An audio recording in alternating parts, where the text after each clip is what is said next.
villagers. A now familiar mob that was added into Minecraft way back in beta of 1.9 2011. It wasn't until a whole year after villagers were released into the game that they had the ability to trade.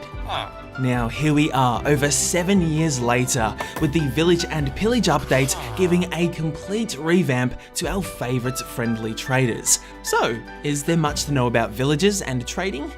Well, yes. I'm sure you can already tell by the length of this video that this episode is an absolute doozy. In fact, by far the biggest episode of the series yet, and most likely ever. So yeah, we kinda have a really special occasion on our hands here. No mob in this game has anywhere near this amount of juicy, fascinating goodness to dissect and project, and hey, that rhymed. So lean back, get comfy, get snacks, get in the zone. Everything you need to know about villagers and trading is all here in one comprehensive video. Ladies and gentlemen, let us begin. Villagers are passive mobs, meaning they will of course not attack even if provoked. They have 10 hearts of health and do not drop anything upon death, including experience, nor any food items that they were holding in their inventory at the time.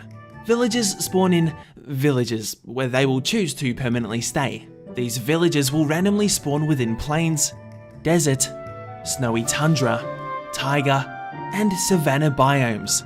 Villagers will represent themselves aesthetically in relation to whichever biome they've spawned in. For example, snow-based villages wear bluey cyan clothing, whereas villagers found in the savannah can be found wearing red clothing. Being that we can currently find 5 different types of biome-based villagers, we'd typically see 5 different styles of villagers. However, that's not true. There are actually 7 different clothing-styled villagers. Jungle villagers and swamp villagers also very much exist, both of course with their own unique clothing styles. Until jungle and swamp villagers possibly one day enter Minecraft, to see a jungle or swamp villager, you'll either have to spawn one in creative mode in their respective biome with a spawn egg, breed one within the respective biome, curing a zombie villager within the respective biome, or in the very rare case, find a village that overlaps a jungle or swamp biome. Villagers can also be found beneath igloos, trapped behind iron bars inside basements, of which half of igloos conceal beneath their carpet.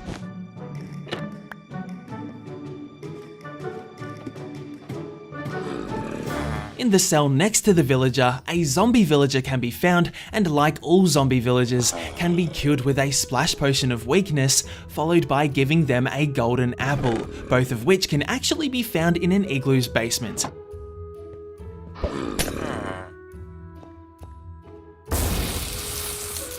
A zombie villager being cured will begin shaking momentarily, emitting a red particle effect as the cure starts to work its magic. Within approximately 2 to 5 minutes, they'll change into a villager, outfitted accordingly to its respective biome.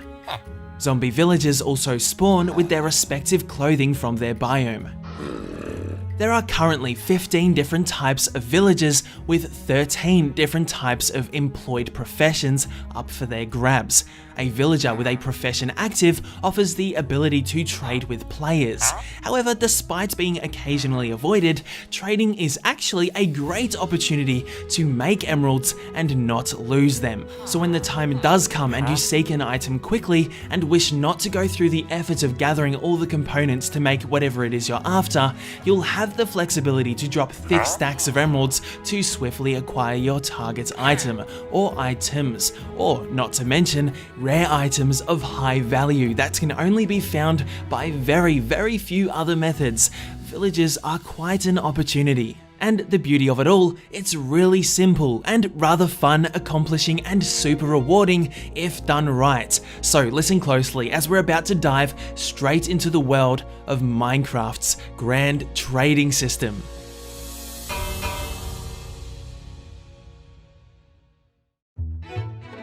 The trading system is a significantly large and substantial gameplay mechanic, allowing players to buy or sell items to and from villages using emeralds as a form of currency with every trade offer. Only employed adult villagers are able to be traded with and will make unique offers based on their chosen profession.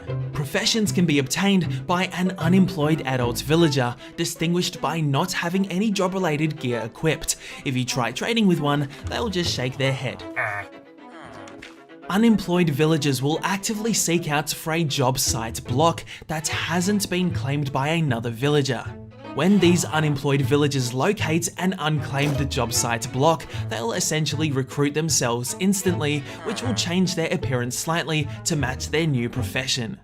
Trading with a villager will not only reward you with a handy bit of experience, but will also provide them with experience too. If they gain enough experience from trading with you, they'll eventually level up.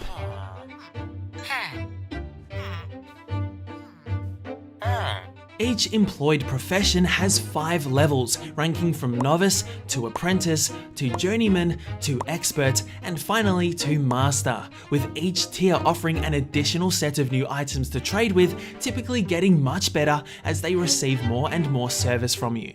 Whether it's buying from or selling to a villager, each offer will be disabled after a select, varied amount of repeated trades of that same offer. Whether interacting with a trading villager or not, their offers and stock will be refreshed and resupplied after they've spent some time working at their job site block for a short while. They will do this no more than twice per day. On Bedrock Edition, the price of an item may fall or rise depending on if that deal is receiving any business from you. This occurs on the villager's next resupply. Some job site blocks can naturally generate within a village. Ones that do can spawn within their respectful structure. However, this often isn't the case. So if you're after trading with a villager of every profession, you will have to craft their respective job site blocks, place them within the village, and ensure an unemployed villager can find it in order to gain access to their trade deals. These job site blocks can be below, above, or even out of sight of a villager, and they'll still recruit themselves and work there given it's within 8 blocks in diameter. That being said, I'd recommend best placing them in a solid, accessible space to prevent from any unforeseen bugs or mishaps occurring.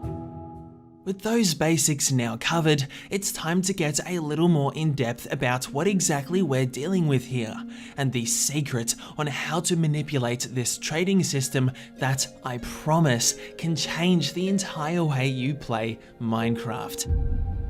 Now, most players can be immediately turned off by the prices villagers can charge. I too was once not long ago exactly the same. Take a major note here, the prices villagers charge are not balanced around having a standard supply of everything. They're simply just not, as I'm sure most of us already know. But do know there is a very good reason why that is, and given trading's current reputation, it still seems like it's not quite common knowledge just yet. Not at all am I willing to keep that a secret, as my purpose here, as it always has been, is to help others, so I'm going to sum it up in just 2 words for you. Mass production. The true value of an offer is not its price, it's the quantity of stock you're able to buy it for, as far as Minecraft economy goes anyway. And a huge part of Minecraft has always been its reproduction methods, or to put it simply, farming. So identifying a good deal from a village trader gives you the opportunity to raise ambitious manufacturing facilities based on whatever it is you've chosen to mass produce, but on a larger scale than what we've been used to thus far in the game.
So if hundreds upon hundreds of emeralds sound tasty to your ears, so you can almost carelessly spend them quickly to purchase rare and super handy items, then listen closely. Constructing these large-scale facilities requires the investment of your time and patience. So before you start construction, potentially of multiple projects, best the research is done before and not after.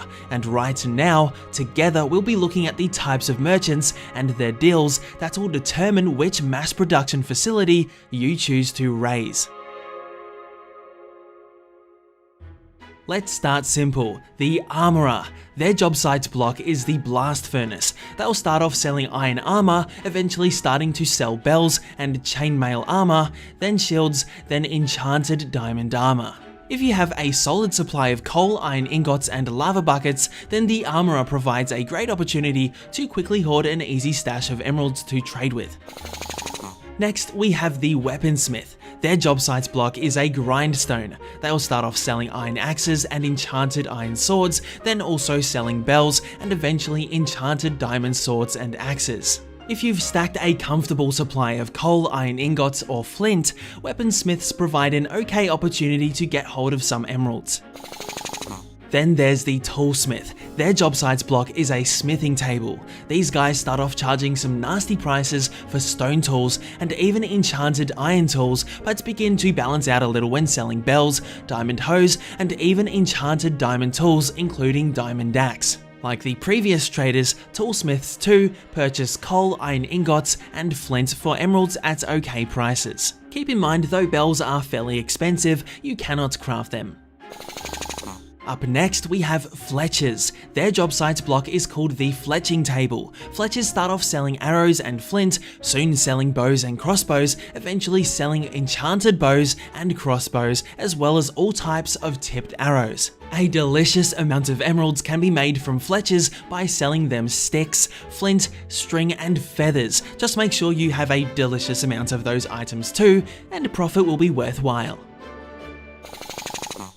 The Cartographer. Their job site block is the cartography table. Surprise, right? They sell empty maps and item frames for way too much, but sell ocean and woodland explorer maps which are super handy for finding rare structures containing highly valuable loot. This could be well worth the investment of emeralds here. They also sell blank banners and exclusive banner patterns if that's your sort of thing. Cartographers are also another great source of easy emeralds, buying paper, glass panes, and compasses. These fellas are a significantly great trader to constantly check up on their refreshing offers to squeeze easy emeralds out of, so take a mental note here on this one.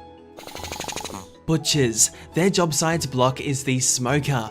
They ironically don't sell all too much, starting out selling rabbit stews from novice level, moving on to cooked meat such as chicken and pork chop. But oh my god, if you got emeralds on your mind, these are the type of villages you want hanging around. As if you have a decent sized animal farm with mobs like chickens, rabbits, pigs, cows or sheep, or a possible kelp or sweetberry farm, you will be swimming in emeralds in no time when selling your stock to the butcher.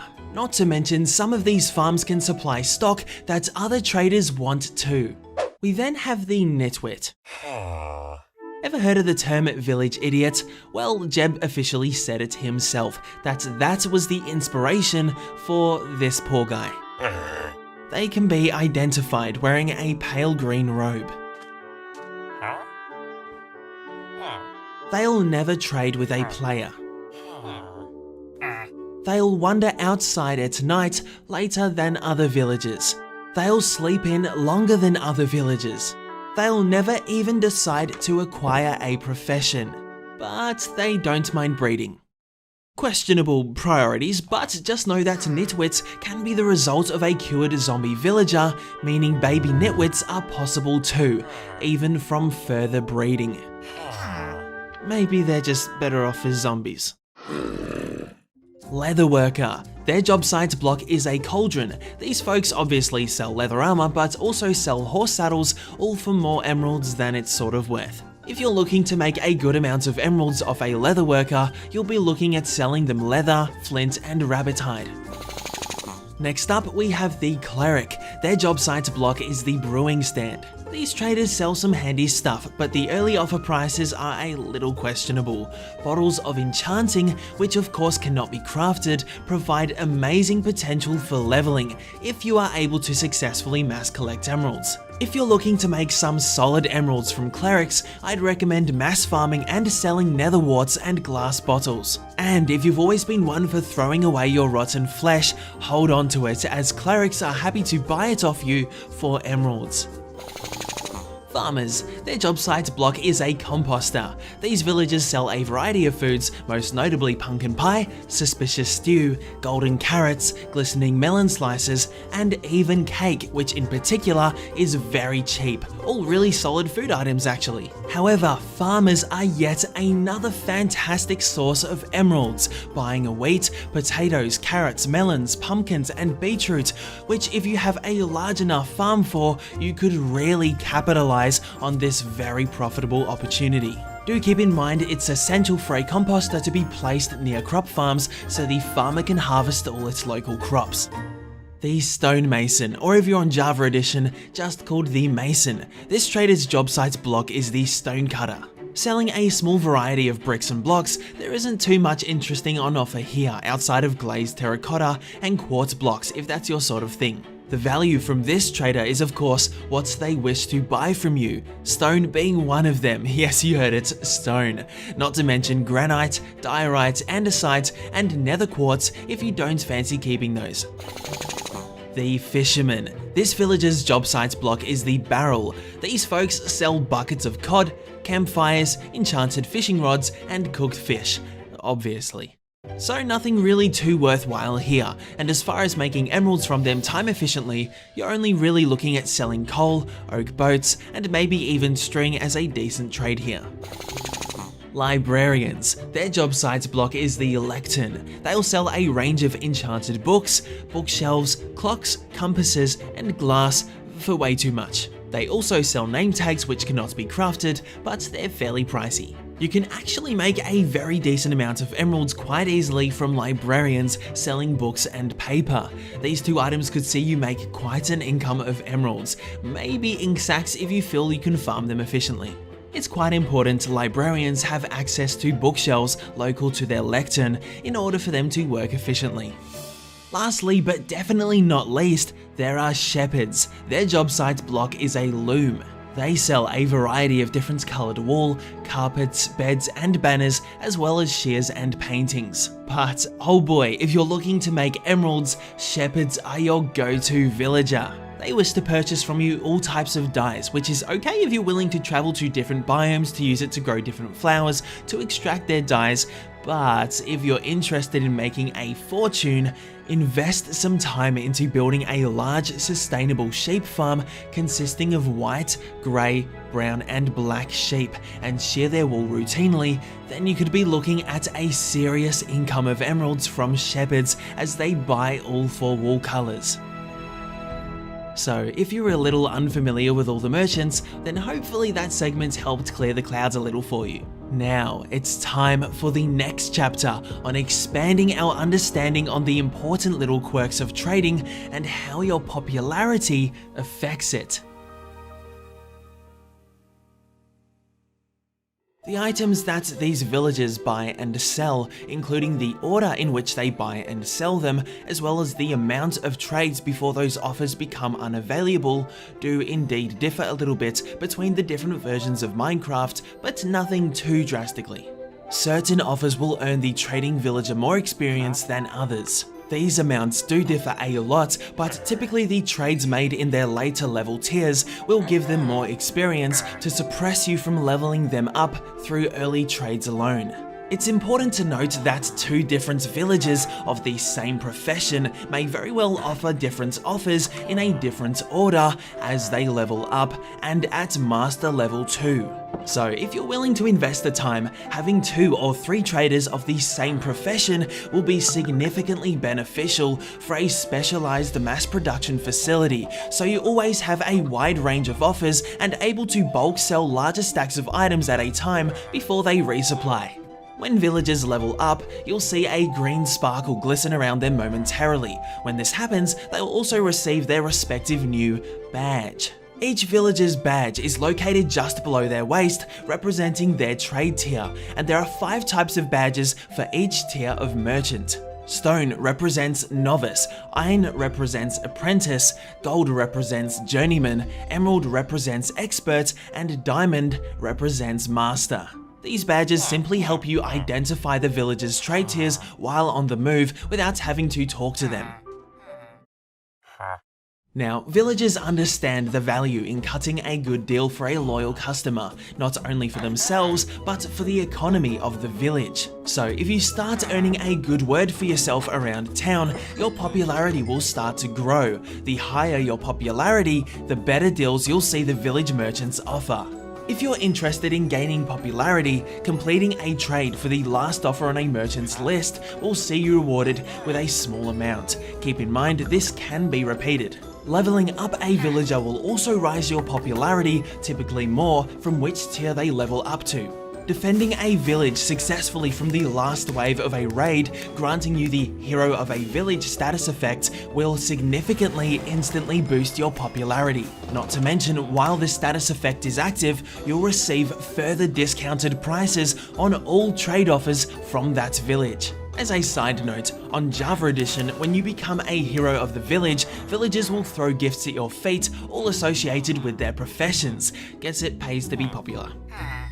As you can probably guess, for every time you attack a villager, you'll lose a little popularity, with killing them depleting even more popularity. Lose enough popularity with a village and their iron golems will become hostile towards you. So careful not to make the same mistake as I did and go around the village executing nitwits on sight. I'm not normally this evil, I promise. Not as evil as attacking, let alone killing a child villager, which will significantly skyrocket your popularity downward. Killing a villager's iron golem too is a big popularity crime. However, in regards to popularity, there's some good news and then there's some bad news. Which would you prefer first? Of course, it's going to be the bad news. Well, your popularity gained is only remembered by the village you gained it from, meaning if you travel to distant villages, you'll have to start again with growing a good rep. This could become quite the task, so if that bothers you a bit, my advice is stick to focusing on seeing one village thrive with yourself alongside it as some town mayor prodigy type thing. But I'm guessing you want the good news now. Well, if you die, your popularity will not reset. I guess this could also be bad news too if you slaughtered villagers from another village and was kinda hoping for a fresh start. Yeah, not gonna happen.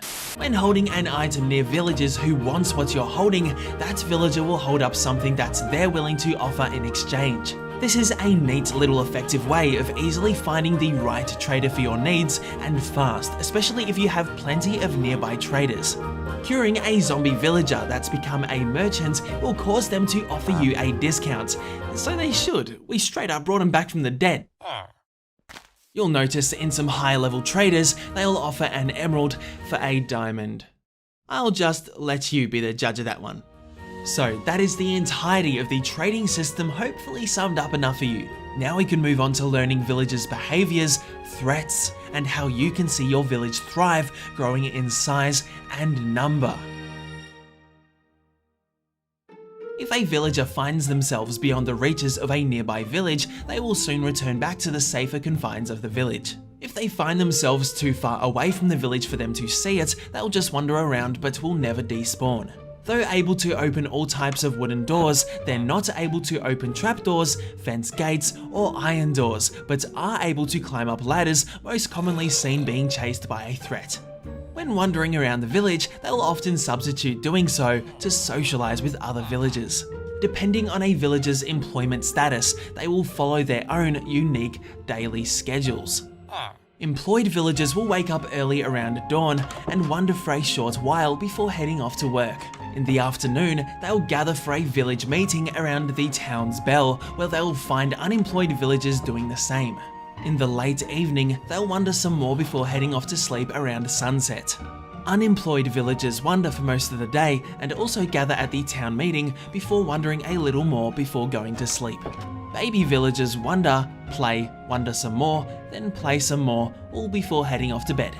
Nitwits, as we've previously touched on earlier, wonder almost as much as they sleep, also completely ignoring gathering at town meetings. What a life. Since baby villagers are no doubt a thing, villagers are indeed able to breed. Like certain other mobs, however, they too require specific conditions in order to welcome a newborn into your world. A good place to begin understanding how this all works are beds, which have a chance to naturally spawn within village houses. Each villager will end up claiming their own bed, which they'll return to at night to sleep in. Sometimes, by default, a village may not spawn with enough beds for its current amount of villagers to sleep in, meaning they'll end up wandering around inside houses at night, most likely going insane. So if you desire the opportunity to see a village grow in population, begin by placing more beds than the total population of the village. Every so often, villagers will actually conduct a survey of the total population. If they find they have more beds than bodies, that is the first step for them to become what's called willing. This means they're ready to find a lover and give birth to a baby villager, even if it does mean doing so in public.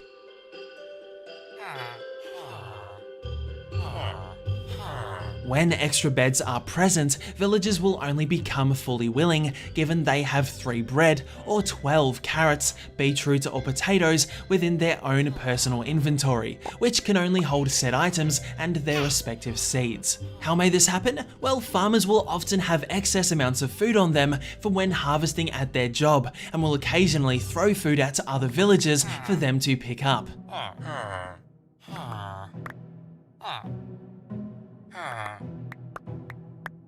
You can also directly speed up and encourage this willing process by simply giving a villager the food yourself. This is also a cheeky little way to get villagers out of bed on demand without destroying their bed or smacking them. Just note, once villagers make a baby, they won't become willing for a short while, which is understandable, I guess. When a villager enters the willing state, they'll consume the required food from their inventory. Beds can be placed within houses or other buildings, which also means if you built the village brand new structures and placed in additional new beds, they will most definitely be of use for villagers to eventually welcome in more population over time.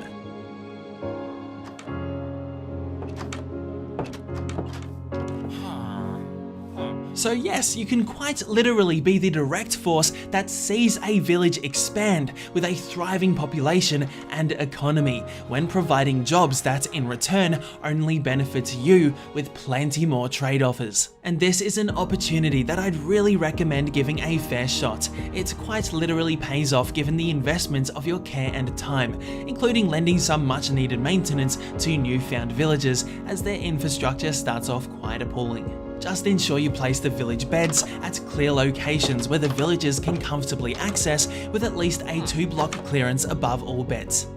Also make sure a door has been placed at the entrance of where they'll be sleeping, not to mention at all buildings without one. This is handy for helping villagers with zombie sieges, which occur at night, spawning large groups of zombies within a village regardless of how well it's been lit. Not to mention the odd zombie or two that attacks a village at night. Even Drowned can be seen attacking villages that are near a coast. If a villager is wounded enough by a zombie, they will turn, becoming a zombie villager. So if your village is poorly defended, build up on them stronger defenses and create some iron golems to help guard the populace.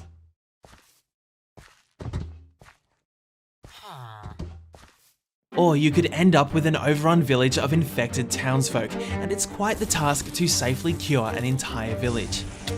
If a merchant is infected, they'll still maintain their profession and their level, meaning if they're cured, they'll regain all the progress they had before they turned. Baby villagers also can suffer from turning into zombies, though they can run much faster than adults. Although, if these little fellas do turn, that means baby zombie villagers also run very fast. At least they too can be cured. Baby villagers love to play around, often running in and out of houses, jumping on beds, sprinting around town, and sometimes doing so with others so they can play tag. Although the real game of tag begins when a baby zombie chases a baby villager.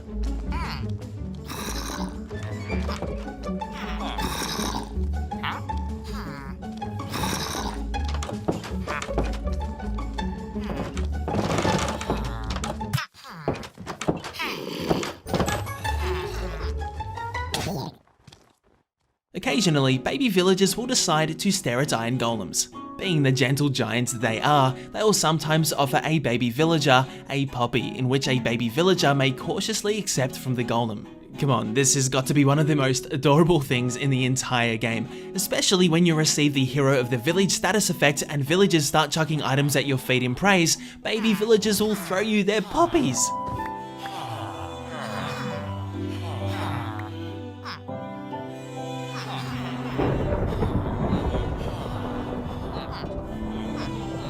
But the cuteness doesn't last for too long, as they become an adult 20 minutes after they're born. Villagers don't only have the threat of zombie sieges constantly breathing down their throats, but they also may become a victim of raids, led by mobs called illagers. These raids consisting of multiple waves of pillagers, vindicators, witches, evokers, and their beast buddies, ravagers, which are often mounted by an illager during the later waves. The number of waves a raid has is dependent on the version of Minecraft you're playing and the difficulty mode you have set. Successfully helping defend a village from a raid will earn you that sweet, glorious Hero of the Village status effect. When a raid is launched upon a village, at least one villager will attempt to rush and ring the town bell to alarm the other villagers of the incoming threat. While a village is being raided, you can see some villagers emitting water particles as if they're sweating in fear. Despite being scared, however, all merchants are still able to be traded with during a raid. Hey, well, it's good business. Upon villagers seeing illagers, ravagers, or hearing the town bell, all villagers will rush inside to hide inside a structure with a door and at least one bed. In Bedrock Edition, the town bell rings automatically. Speaking of town bells, during the afternoon every day, a town meeting or gatherings are held between villagers. It's during this time where villagers will mingle, share food to others in need, and even gossip. Villagers spreading gossip can inform other villagers of the reputation of us players. Whether they're speaking highly of us or trash talking our ways, they'll use these gatherings among other social openings as an opportunity to quite literally discuss our behaviour, and in quite a bit of detail too, even if we are right in front of them. Minor positive and negative deeds will be occasionally discussed between villagers, while major negative deeds will spread like wildfire among the community. This gossip can directly affect sales prices and popularity with other merchants, so it very much pays to behave around these people.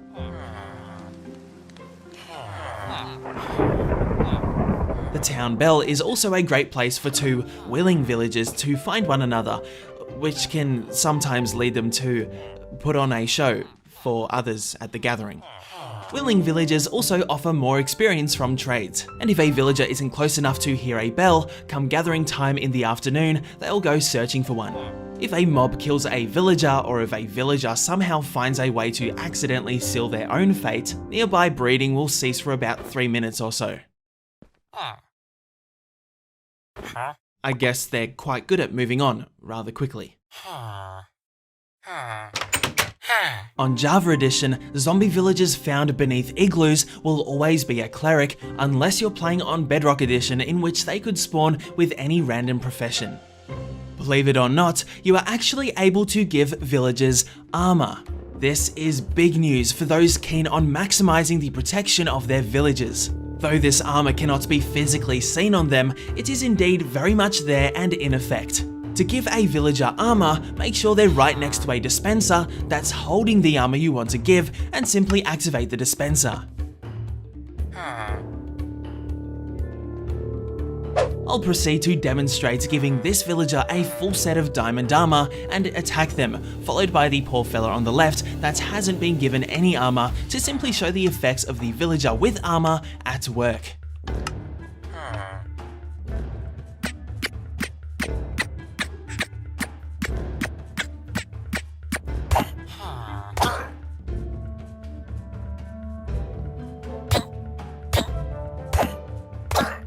In case you are wondering, any enchantments on the armor will function just as normal, such as thorns, which will inflict damage back to the enemies that attack the villager.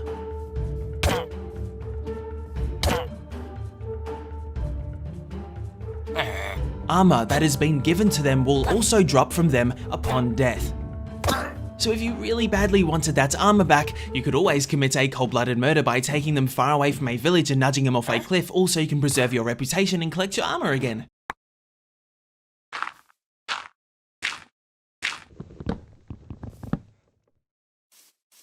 Oh, and if a villager is struck within 4 blocks of lightning, they will become a witch. If that happened to a master level merchant of yours, you'd have my full condolences, as that would suck. Epically. Making this episode almost caused me to pour a bucket of lava into my eyes and cluck around like a chicken, and as much as you'd probably like to see that, the production of this entire project was nowhere near easy. So I would be most grateful for any show of support, truly, as I really hope the effort it took to make this video a reality was worthwhile. So instead of the usual finishing off with a trivia question, since this is a special episode and all, instead how about a question? Not a trivia question, just a regular one. Would you like to see villagers offer some form of quests in the near future, and why? I'd love to hear your thoughts.